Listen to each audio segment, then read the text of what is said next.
इसकी झूठ का पर्दाफाश करने के लिए आया हूँ। ये मेरी डिग्री है। आई समझ में? असली डिग्री ये है दिल्ली यूनिवर्सिटी की।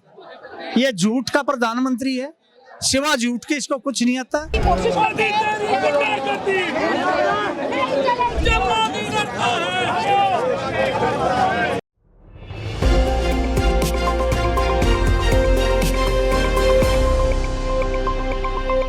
हाँ जी, आपका नाम बताओ। आज यहाँ पे आए कांग्रेस वाले जो प्रदर्शन कर रहे हैं, क्या है, आज क्यों करना पड़ा इतना प्रदर्शन? मैं योगेंद्र तोमर हूँ, दिल्ली कांग्रेस कमेटी का कोऑर्डिनेटर हूँ। इसलिए आए हैं कि ये डरे हुए हैं बिहार से। जो नेशनल हार्ट का सोनिया जी और राहुल पे लगा रहे हैं बार बार, ये झूठा है सारा ही। और मैं आपको दिखाना चाहता हूँ, इसकी झूठ का पर्दाफाश करने के लिए आया हूँ। ये मेरी डिग्री है। आई समझ में? असली डिग्री ये है दिल्ली यूनिवर्सिटी की। ये झूठ का प्रधानमंत्री है, सिवा झूठ के इसको कुछ नहीं आता। ये लोगों को बरगलाता है और ये बरगला के इसको दिखाई दे रहा है बिहार में हारने का जो दिक्कत इनके सामने है, इसलिए राहुल जी को और सोनिया जी को परेशान कर रहे हैं। डिग्री किसने दिखा रहे हो? इसलिए दिखा रहा हूँ, ये झूठा है। हाँ, झूठा प्रधानमंत्री, देश का जो झूठा प्रधानमंत्री हो, इसलिए मैं अपनी डिग्री असली दिखा रहा हूँ। वो डिग्री झूठी जो दिखाई दी? बिल्कुल झूठी, ये है असली डिग्री। दिखाओ भाई असली। ये रही असली डिग्री। ये देखो। और मैंने आज तक इसको कभी दिल्ली यूनिवर्सिटी में नहीं देखा। ये 78 की डिग्री, देखो आप। उनके साथ में ही पढ़े हो क्या? साथ में क्यों पढ़े हो? मैं तो दिल्ली यूनिवर्सिटी में पढ़ा हूँ। ये था ही नहीं, कहाँ पढ़ता, कहाँ से झूठी डिग्री ले रखी इसने। मेरे सामने बैठाओ उसको, मैं बताऊंगा तो कौन कौन थे। तो जो अब जो लगातार चल रहा है कांग्रेस, वो आप कह रहे हो कि चुनाव हो रहे हैं बिहार में इसलिए रोक रहे हैं। बिल्कुल। लेकिन वो कह रहे हैं कि जब ईडी ने बात करी है, ईडी ने शिकंजा कसा है, जब नोटिस दे रहे हैं, तो जवाब देने में दिक्कत क्या है? हल्ला क्यों मचा रहे हो? नहीं नहीं, एक बात बता, इतनी बार ईडी को जवाब दे लिया, रोज ईडी तोता बना दिया क्या ईडी सीबीआई को? क्या होगा देश का? रोजगार नहीं, हेल्थ नहीं, बच्चों की शिक्षा नहीं, पेपर आउट, क्या होगा इस देश का? कौन बताएगा? आज मेरी उम्र 70, 72, 74 साल होगी। क्या कर रहे हैं देश का? क्या बनाया इन्होंने, वो बताएं। जो कुछ बनाया कांग्रेस ने बनाया आज तक। वो तो कह रहे हैं विकसित भारत में हमने बहुत क्या कर दिया विकसित भारत? इतनी लंबी सड़कें नहीं, आओ ना, कौन सी लंबी सड़क बना दी, हमें दिखाओ। नहीं, पहले गड्ढों पे ही था सारा देश। क्या था? नहीं, जब आजाद हुआ 47 में, क्या था देश में? उनसे पूछो ना जाके। आज आए सामने, एक तड़ी पाड़ है, एक झूठा है, ये देश चलाएंगे। कांग्रेस को कह रही है कांग्रेस 70 साल में लूट लिया। क्या लूट लिया बताओ? हम तैयार बैठे, क्या लूट लिया बताओ तो सही। वो दिल्ली से हटे, केंद्र से हटे, वो जनता का मत है। किसी को हटाओ, किसी को लाओ, उसमें कोई वो नहीं है। लेकिन बताओ ना, क्या लूटा है कांग्रेस ने? बताए हमारे सामने आके। कांग्रेस के नहीं, क्या प्रधानमंत्री शहीद हुए कांग्रेस के तो थे वे, या और किसी के थे? और इन्होंने इतने राहुल पे वो लगा लिए, मकान उनका छीन लिया, इतने एलिगेशन लगा लिए। क्या मिला उनको? क्या मिला बताओ? तो कह रहे हो बीजेपी सब झूठ बोल रही है? टोटली झूठ है, फ्रॉड है। एक तो तड़ी पाड़ है, एक झूठा है, दो आदमी है। दो को राजा बनाने चाह रहे हैं, अडानी अंबानी को। अरे वो क्या है उसका नाम, वो ढोल ढभाल क्या है वो? डोवाल। हाँ, अरे वो आरएसएस का बैठे, अच्छे देश का नाश करके मरेंगे। लिख लो इस चीज को। तो मोदी ये अच्छे आदमी देश का नाश करके मरेंगे। यंग बच्चे समझ ले, हम रहे ना रहे, लेकिन इस देश का ये 6 के 6 नाश करके मरेंगे। तो फिर कांग्रेस भी तो कुछ करेगी ना, उसमें उनको रोके, कुछ तो करे। कांग्रेस क्या करे? और क्या है कांग्रेस के हाथ में बताओ? हम तो कर रहे हैं, कोई सुनने वाला भी हो। कांग्रेस विपक्ष का रोल निभा रही, और क्या करेंगे हम बताओ? हमारे हाथ में क्या पावर है? कभी सरकार को पैसे देके तोड़ लेते हैं, कभी खरीद लेते हैं, कभी कुछ कर लेते हैं। क्या करेंगे बताओ? अच्छा, तो बिहार में भी ये लग रहा है कि ऐसा कुछ करेंगे, तोड़ेंगे या फिर? बिल्कुल। तो ये शुरुआत कर दी ईडी को लाके। और क्या कर दिया?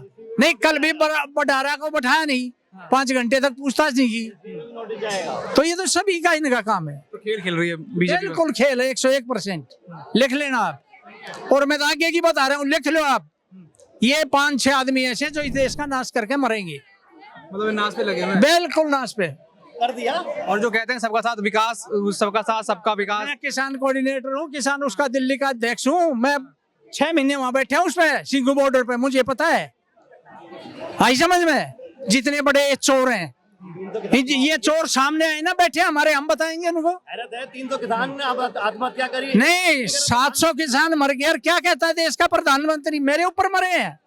बड़े शर्म और दुख की बात है। आंदोलन जीवी कहते हैं, आंदोलन जीवी। खालिस्तानी कहो, आंदोलन जीवी कहो, जो भी मुंह माए कहो, आपके हाथ में बैठे पावर, आप कुछ भी कहो, मुझे बूढ़ा कहो, बदमाश कहो, कुछ भी कहो, क्या कर सकते हैं? तो लग रहा है आगे आने वाले चुनाव में जनता जवाब देगी बीजेपी जनता के। में देना चाहिए, लेकिन जनता भी मुझे तो कुछ ऐसी ही लग रही है। जनता भी हाँ, मैं तो ऐसे ही बता रहा हूँ सच। अब वो पैसे से बिकती है या कैसे बिकती है, लेकिन जनता में वो मूवमेंट नहीं है। धर्म की अफीम चटा दीजिए, बहुत बड़ा अब सामने आ जाओ। अब क्या उनको दिया है? धर्म का है कि वे भगत ऐसे हो गए, उनको क्या दिया क्या ना दिया है, ये तो भगवान जाने या वो जाने देने वाले। हाँ जी। देखिए, जो नरेंद्र मोदी की जो सरकार है, जो आरएसएस की विचारधारा चल रही है, जो नाथुराम गोडसे के जो वंशज हैं ये लोग, ये देश को इन्होंने धर्म में बांट दिया है, धर्म की अफीम चटा दी है। आज देख लीजिए देश किस तरफ जा रहा है। अभी आईसीयू गुड़गांव का केस है, आईसीयू में एक रिटायर्ड नर्स यानी एडमिट थी, उसको वेंटिलेटर पे कर्मचारी ने बलात्कार करा। बताइए, ये विकसित भारत है? ये मोदी जी का भारत है? क्या कार्रवाई हो रही? कुछ नहीं हो रही। रोज मर्डर हो रहे हैं, रोज बलात्कार हो रहे हैं, खास करके यूपी में, जिसको कहते हैं कि योगी की सरकार है, नहीं सब पे बुलडोजर चलाएंगे। कुछ नहीं हो रहा है। आए दिन हत्याएं, आए दिन दलितों पे अत्याचार, आए दिन माइनॉरिटी पे अत्याचार। कहाँ ले जा रहे हो भारत? जब माइनॉरिटी पे अत्याचार होगा, जब दलितों पे अत्याचार होगा, जो बाकी जो जाति है उनमें क्या होगा? आपस में मरेंगे, डटेंगे। देश बिल्कुल बेरोजगार हो रहा है, काम धंधे है नहीं, लोग रोटियों को मोहताज है, 5 किलो अनाज पे जिंदा रह रहे हैं। ये कहाँ जा रहा है भारत? ये राजीव गांधी की देन है जो हमारे हाथ में कंप्यूटर दिया। आज आप लोग जो माइक लेके जो डिबेट कर रहे हैं, जो हमसे मीडिया पूछ रहे हो, ये सब राजीव गांधी की देन है। आपके हाथ में मोबाइल दिया राजीव गांधी ने। कांग्रेस की यानी 2 प्रधानमंत्री देश को दिए, कुर्बानी दी है प्रधानमंत्री ने। 144 साल पुरानी पार्टी कांग्रेस की देन है। आज पूरा विकसित भारत उन्होंने दिया। इन्होंने सत्यानाश कर दिया, हजारों करोड़ रुपए यानी हमारे कर्ज में डुबो दिया। नौजवान यानी भुखमरी की कगार पे आत्महत्याएं कर रहा है, किसान आत्महत्याएं कर रहा है, रोज बच्चियों के साथ बलात्कार हो रहे हैं, और ये बलात्कारियों को यानी मालाएं पहना रहे हैं। किस तरफ भारत को ले जाना चाह रहे हैं? कि इससे क्या होगा? यानी पूरे दुनिया में हमारी धुतू हो रही है इस प्रधानमंत्री की वजह से। लेकिन यहाँ पर जो अभी ईडी का पूरा ये मामला चल रहा है, उसमें क्या देखते हो? जानबूझ के फंसाया जा रहा है। ईडी का 20 साल पुराना केस है, कोई लेना नहीं देना नहीं, चुनाव नजदीक है। ये अमर होना चाहते हैं नरेंद्र मोदी की। देखिए, हमने सोनिया गांधी को, उसको राहुल गांधी को हमने नोटिस भिजवाया, उनको ईडी के यानी उनको तलब करवा लिया। ये अमर होना चाह रहे हैं। अरब होने के चक्कर में ये देश का बेड़ा गर्क कर दिया है। ठीक है, तुमने 3 बार प्रधानमंत्री बन गए, अब तो पीछा छोड़ो, अब तो लोगों को रोजगार दे दो। एक ट्वीट नहीं करा आज तक। किसान 300 आत्महत्याएं करी, कितनी बड़ी बात है। 300 किसानों ने आत्महत्या कर, अन्नदाताओं ने आत्महत्या करी, एक ट्वीट नहीं किया इसने, प्रधानमंत्री ने। शर्म आती है। बच्चियों के साथ बलात्कार होता है, एक ट्वीट नहीं करता है। दंगे हो रहे हैं मणिपुर में, मां बहनों को नंगा घुमाया गया है, एक प्रधानमंत्री का ट्वीट दिखा दो। अब एक ट्वीट दिखा दो। कहते हैं सबका आवाज सबका विलास, लड़की पढ़ाओ, शिक्षित करो। क्या है बताइए? नहीं, पूरा देश बिल्कुल भुखमरी के कगार पे है, रोजगार है नहीं। हम लोग, नौजवान हमारा मारा मारा घूम रहा है, फांसी के फंदे पे लटक रहा है, और ये भाजपा सरकार, गूंगी बहरी सरकार, इनको कुछ नहीं दिखाई दे रहा है। सिर्फ और सिर्फ मंदिर मस्जिद, हिंदू मुस्लिम, मंदिर मस्जिद, हिंदू मुस्लिम, हिंदू मुस्लिम, हिंदू मुस्लिम, बस। हिंदू मुस्लिम। लेकिन जब इतनी सारी चीजें चल रही हैं, देश इतना मुश्किल में है, तो लगातार हर स्टेट के बाद सरकार क्यों बनती जा रही है? क्यों लगातार? मैं बता रहा हूँ, जो हमारे जो देश में जो अफीम चढ़ा दी है ना धर्म की, मंदिर मस्जिद, हिंदू मुस्लिम, हमारे जो लोग हैं, देखिए आस्था से जुड़े होते हैं हर कोई। यानी जब एक दूसरे को धर्म को नीचा दिखाते, दूसरा धर्म वाला खुश होता है, दूसरे धर्म को नीचा दिखाते, दूसरा नशे में। तो मेजोरिटी की जो है हमारे हिंदू समाज है जा रहा है भारत में। तो हिंदू समाज का सारा रोजगार छीन लिया, सारी पढ़ाई छीन ली, सारा उनका रोजगार छीन लिया। हिंदू को बेवकूफ बनाया जा रहा है। हमारे हिंदू भाइयों को जागरूक होना चाहिए, नौजवान को जागरूक हो जाना चाहिए, सत्ता को उखाड़ देना चाहिए बीजेपी को। है सारे हिंदुओं को सारा रोजगार छीन लिया, सारा पैसा उनका छीन लिया बेचारों को। कितने मुस्लिम है, कितनी माइनॉरिटी है, क्या बेचारे इतने पढ़ते पढ़ा नहीं, सारी नहीं पढ़ाई लिखाई तो हिंदू भाई समाज पढ़ रहा है। आईएएस कलेक्टर तो वो बन रहे हैं। हिंदू समाज को तुम मुस्लिम समाज को कह रहे हो पंचर जोड़ता, ठीक है पंचर जोड़ो, लेकिन जो मेजोरिटी है हिंदू की, उसका ख्याल रखिए। आप क्या ख्याल रखा है? नहीं, आत्महत्या कर रहा है नौजवान है। कोई भी एग्जाम नहीं हुआ, कोई गवर्नमेंट जॉब लगाइए, मोदी सरकार ने बताइए, एक गवर्नमेंट जॉब लगाइए किसी नौजवान की, बताइए मुझे। हिंदू मुस्लिम, मंदिर मस्जिद, औरंगजेब, बताइए गायब हो गया औरंगजेब। सिर्फ और सिर्फ मुद्दों से ध्यान भटकाते, हर महीने में एक नया मुद्दा लाते। ये भी नया मुद्दा है, ये नया मुद्दा है। 20 साल केस है, आप यानी चार्जशीट दाखिल कर रहे हो, यानी खामाखाल मुद्दा बना रहे हो लोग, ताकि लोगों को ध्यान बटे, रोजगार ना मांगे। महंगाई से जूझ रहा है आदमी, बेरोजगारी बढ़ रही है, बलात्कार हो रहे हैं, खाने को रोटी नहीं है। आप करवाइए ना, बात करिए नरेंद्र मोदी से। डिबेट में आते नहीं, ट्वीट करते नहीं है, मीडिया का जवाब नहीं देते। आप उनसे भी तो क्वेश्चन करा करिए, हमसे कर रहे हैं। आपको नहीं, मीडिया भाव तक नहीं देता है, नरेंद्र मोदी भाव तक नहीं देते, आपके सामने बैठते तक नहीं है, ना डिबेट करते हैं किसी से। बताइए, एक भी ट्वीट दिखाइए उनका आज तक। तो समझना पड़ेगा, नौजवान को समझना पड़ेगा। हमारे, मैं हिंदू समाज से बात कर रहा हूँ जो मेजोरिटी में है भारत में। आप वोट सोच समझ के दीजिए, ये सिर्फ बेकार है, सिर्फ हिंदू मुस्लिम कर रहे हैं और आपका सारे बच्चों को रोजगार, आपके सारे बच्चों की शिक्षा वगैरह, स्वास्थ्य वगैरह सब छीन रहे हैं। मैं फिर कह रहा हूँ कि हिंदू समाज को जागरूक होना चाहिए और ये भाजपा सरकार को खोलना चाहिए। और देश में जो क्रांतिकारी पार्टी थी, यानी नेहरू की पार्टी थी, महात्मा गांधी की पार्टी थी, यानी राहुल गांधी की, सोनिया गांधी की, जिन्होंने दो प्रधानमंत्री के चिथड़े उड़ गए, देश के लिए कुर्बानी दी, उनको दोबारा से आना चाहिए और फिर महंगाई बेरोजगारी कम होगी। नहीं होगी तो फिर तो नहीं, कांग्रेस को भी देखा जाएगा। मोदी जी इतना फोर्स जल्दी लगा देते ना अरुणाचल में, तो चीन हमारी जगह कब्जा नहीं करती। मोदी और अमित शाह को तो पूरे थूक में डूब जाना चाहिए। अमित शाह जैसे गुंडा अपने बेटा जैसा को तो ईडी का जांच करा ले। मैं एक ब्राह्मण हूँ, लेकिन राम मंदिर का घोटाला को जांच करा ले, पीएम केयर फंड का जांच करा ले। अब राहुल गांधी और सोनिया गांधी पर करेगा। ये हमारे जवान धूप में बैठे हैं, इनको अरुणाचल में भेजते। अरुणाचल चीन में हमारे सेना प्रमुख ने कहा है अरुणाचल में मकान बना रहे हैं। अमित शाह चूड़िया पहन लो, नरेंद्र मोदी चूड़िया पहन लो। तुम जैसे जब हम नहीं डरे थे अंग्रेज जैसे गोरों से, तो कांग्रेस क्या डरेंगे मोदी और अमित शाह जैसे चोरों से। माँ का बेटा है मोदी, तो हिम्मत करके भाजपा और कांग्रेस का मैदान में संघर्ष करा ले, उसकी माँ का दूध याद करा देंगे। आज क्यों आए? आपने देखा है, आपको पता है, मोदी जी का भाषा मत बोलिए, मोदी जी का भाषा मत बोलिए। आज यहाँ पर क्यों आए? आपको पता नहीं है ईडी चार्जशीट किया है, जैसा पर करा लेते, अजीत पवार पे करा लेते। 55 घंटा 2019 में राहुल गांधी से पूछा था ना, क्या मिला था ईडी को। जब गुजरात में कल मोदी जी ने राहुल की एक्टिविटी देखी तो उनको घाव हो गया मोदी को।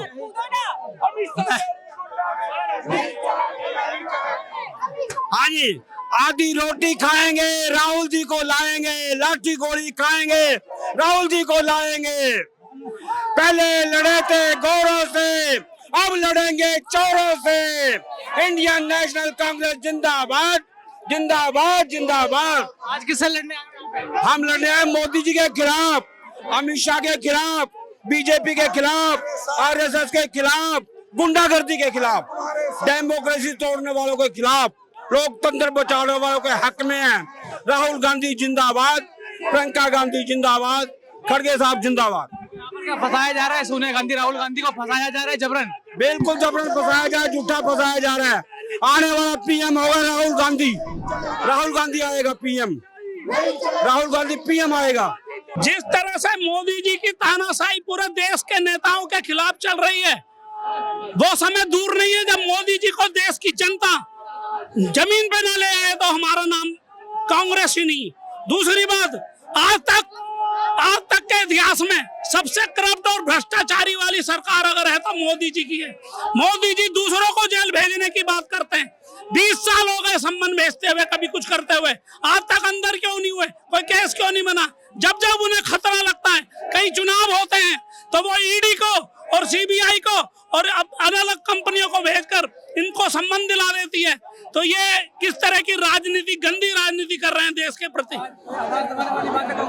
बिल्कुल कांग्रेस की आवाज दबाने की कोशिश कर रहे हैं, लेकिन राहुल जी की आवाज हम दबने नहीं देंगे, ना राहुल जी की आवाज दबेगी। राहुल जी संविधान के हिसाब से काम करते हैं, संविधान को बचाना चाहते हैं, देश को बचाना चाहते हैं, देश की राजनीति को बचाना चाहते हैं। देश की राजनीति को बर्बाद कर दिया है मोदी जी ने, उसको बचाना चाहते हैं। आज जितना भी विपक्ष है मोदी जी के खिलाफ, जितना भी विपक्ष है, सबके खिलाफ ईडी, सीबीआई, इनकम टैक्स, सिर्फ इसके अलावा कोई काम नहीं है। देश की तरक्की के अलावा कोई काम नहीं है। हिंदू मुस्लिम और धर्म की राजनीति करने के अलावा कोई काम नहीं है। तो यह सबसे बड़ी दुर्भाग्य की बात है हमारे देश के लिए। हमने अपने देश का प्रधानमंत्री इतना गंदा चुना कि जो पूरे देश को अलग थलग करने की राजनीति कर रहा है और विपक्ष को अंदर डालने की बात करता है। इसमें टारगेट का ये तो पुराना केस है, ईडी ने नोटिस जारी किया है। देखो पुराना केस है तो पुराने में अभी तक कुछ हुआ क्यों नहीं था? अब क्यों उछाला जा रहा है? जब इलेक्शन आ रहे हैं 2-3 स्टेटों के, जब भी क्यों उछाले जाते हैं? इतना पुराना केस था तो ईडी कहाँ सो रही थी जब से? तब से क्यों नहीं कार्रवाई करी? जवाब दीजिए ना। अगर कोई पुराना केस था तो उसका जवाब अब क्यों निकल के आ रहा है, या अब क्यों सम्मन भेजे जा रहे हैं? कार्रवाई थी तो पहले करते हैं। जब इलेक्शन होता है तब कार्रवाई करने की बात करते, तब ईडी जारी करती है, 2 दिन बाद ये खेल खत्म हो जाएगा, पूछताछ खत्म हो, क्योंकि कुछ निकलेगा तो है नहीं। कल बडेरा जी को बुला लिया, कुछ निकला नहीं, कोई पूछताछ नहीं है। तो ये सब बकवास वाली बातें हैं, विपक्ष को दबाने की कोशिश की जा रही है। राहुल गांधी देश के संविधान के साथ चलते हुए राजनीति करते हैं, उनको दबाने की कोशिश करी जा रही है, संसद में उनकी आवाज को दबाने की कोशिश कर रहे हैं, लेकिन राहुल जी की आवाज दबेगी नहीं। देश की जनता जानती है राहुल जी संविधान के हिसाब से काम करते हैं, देश की जनता के हित के लिए काम करते हैं। कांग्रेस ने आज तक देश की जनता के लिए काम करा है, वही करेंगे और हम सब उनके साथ हैं। तो कांग्रेस के कार्यकर्ता क्या बड़ी वजह है, किस तरीके से बीजेपी जो है इलेक्शन आया है तब इसलिए कर रही है, फिर पुराने केस लगातार बाहर निकल रहे हैं? देखिए 11 साल से इनकी सरकार है, 12 साल पहले मामला था, उसके बाद राहुल जी को 5 दिन बुलाया गया, 50 घंटे पूछताछ होगी। सोनिया जी को बुलाया गया, सोनिया जी से पूछताछ होगी। अब क्या दिक्कत परेशान थी?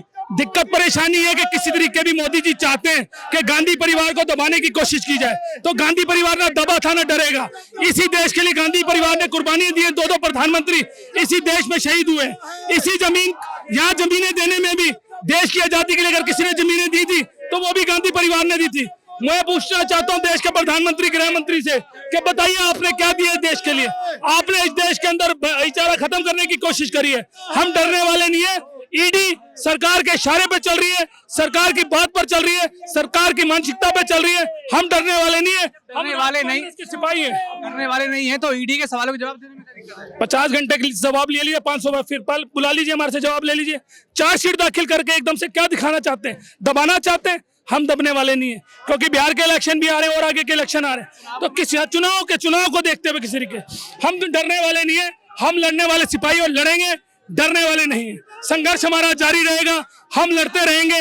हम अपने अध्यक्ष देवेंद्र यादव जी आ चुके हैं, उनकी सरपरस्ती में हम यहाँ से आगे कूच करेंगे, डरेंगे नहीं। देखिए, ये कुछ भी नहीं है, सिर्फ विपक्ष को खत्म करने की ये साजिश है। ये चाहते हैं कि विपक्ष रहे ना, सवाल इनसे कोई पूछे नहीं। जब विपक्ष नहीं रहेगा तो सवाल कौन पूछेगा, आवाज विपक्ष की उठाएगा। देखिए, सबसे बड़ी बात क्या है, अगर कोई इस देश में एकमात्र नेता है श्री राहुल गांधी जी, जो कि संविधान को बचाने के लिए लड़ाई लड़ रहे हैं, संसद से लेके आप देख रहे हैं जहां भी जा रहे हैं वो संविधान उनके हाथ में होता है। बचाने की लड़ाई अगर कोई लड़ रहा है तो माननीय श्री राहुल गांधी जी हैं, जो हर किसानों की लड़ाई हो, दलितों की लड़ाई हो, मुसलमानों की हो, सिख की हो, ईसाई की हो, पूरे जितने भी भारतवर्ष की जितनी भी लड़ाई है वो सिर्फ और सिर्फ राहुल गांधी जी एक ऐसे नेता हैं हमारे जो इस सरकार के खिलाफ आवाज उठाते हैं और विपक्ष की भूमिका निभा रहे हैं। लेकिन आज ये उस विपक्ष की आवाज को दबाने की कोशिश कर रहे हैं, लेकिन ये हो नहीं पाएगा, क्योंकि जो राहुल गांधी जी अब जो जन जन की आवाज बन चुके हैं और देश, अब आप देख रहे हैं देश एक सुर में बोलने वाला है। विपक्ष की आवाज दबाने की जो कोशिश कर रही है सरकार, ये बहुत गलत कर रही है। ये आवाज दबने वाली नहीं है। अब आने वाले आप समय में देखेंगे राहुल गांधी जी जो मसीहा हैं लोगों के, उनकी जो लड़ाई है और तेज हमारी लड़ाई होगी है। बोलिए क्या बताइए, आज यहाँ पे आप सब लोग आए हो। आज हम यहाँ जो बीजेपी सरकार हमारी पार्टी के जो खिलाफ ईडी और का एक हथियार यूज करती है बार बार, हम उसके खिलाफ हैं।